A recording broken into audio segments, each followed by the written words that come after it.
Hello guys, कैसे हैं आप सब। आई होप आप सब ठीक होंगे। स्वागत है आप सभी का हमारे इंडियन पॉलिटी सीरीज़ के पार्ट 4 में। और आज हम पढ़ेंगे अपने कॉन्स्टिट्यूशन में लिखे संघ और उसके राज्य क्षेत्र के बारे में। हमने अपने 12 शेड्यूल्स के बारे में पिछली क्लास में पढ़ा था और आज हम अपने अनुच्छेद 1 से स्टार्ट करेंगे। तो अनुच्छेद 1 हमें कहता है कि भारत यानी इंडिया राज्यों का संघ होगा। राज्य और उनके राज्य क्षेत्र वह होंगे जो पहली अनुसूची में लिखे हुए हैं और भारत के राज्य क्षेत्र में अर्जित किए गए अन्य क्षेत्र भी समाविष्ट होंगे। अनुच्छेद 2 हमें बताता है कि भारत की संसद को विधि द्वारा ऐसे निर्बंधों या शर्तों के साथ जो वो ठीक समझे नए राज्यों का प्रवेश या उनकी स्थापना की शक्ति प्रदान की है। यानी अगर संसद चाहे तो सही जो भी उसे ठीक लगे निर्बंधों और शर्तों के साथ नए राज्यों को भारत में मिला सकती है या नए राज्यों की स्थापना कर सकती है। अनुच्छेद 3 हमें बताता है कि नए राज्यों का निर्माण वर्तमान राज्य के क्षेत्रों, सीमाओं या नामों में परिवर्तन संसद विधि द्वारा कर सकती है। मतलब कि अगर संसद चाहे तो जो अभी के राज्य हैं उनके क्षेत्रों को बढ़ा सकती है, राज्य क्षेत्रों को घटा सकती है या उनके नामों में भी परिवर्तन कर सकती है।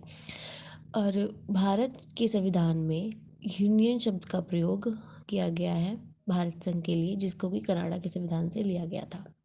और अब हम पढ़ेंगे देसी रियासतों के विलय के बारे में। जब भारत आज़ाद हुआ था तब भारत में कुल 562 देसी रियासतें थीं।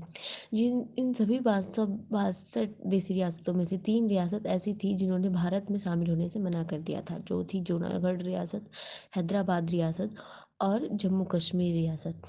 जूनागढ़ रियासत को वहाँ पे जनमत ग्रह संग्रह के माध्यम से भारत में विलय कराया गया। हैदराबाद के विलय के लिए पुलिस कार्रवाई की गई, जिसे ऑपरेशन पोलो के नाम से जाना जाता है। जम्मू कश्मीर के विलय के लिए विलय पत्र पर वहाँ के राजा जिसे से हस्ताक्षर कराया गया और जम्मू कश्मीर का विलय कराया गया। भारत जब 1947 में आज़ाद हुआ था तब भारत में 4 प्रकार के राज्य थे। मतलब राज्य 4 प्रकार के अलग अलग श्रेणियों में बटे हुए थे, जिसे ABCD श्रेणियों में बटे हुए थे। पहली श्रेणी में असम, बिहार, बम्बई, मध्य प्रदेश, मद्रास, उड़ीसा, पंजाब, संयुक्त प्रांत और पश्चिम बंगाल आते थे। दूसरी श्रेणी में हैदराबाद, जम्मू कश्मीर, मध्य भारत, मैसूर, पटियाला और पूर्वी पंजाब, राजस्थान, सौराष्ट्र, कोचीन और विंध्य भारत आते थे। तीसरे श्रेणी में अजमेर, कुर्ग, बिलासपुर, दिल्ली, कच्छ, भोपाल, कूच बिहार और हिमाचल प्रदेश, मणिपुर, त्रिपुरा जैसे राज्य आते थे। और चौथी और लास्ट श्रेणी में अंडमान निकोबार द्वीप समूह और अर्जित राज्य क्षेत्र आते थे। आज के लिए बस इतना ही, और कल हम पढ़ेंगे अपने राज्यों के पुनर्गठन के बारे में कि कैसे जो हमारी 562 रियासतें थीं वो 4 श्रेणी में बटे हुए राज्य कैसे 28 राज्य और 8 केंद्र शासित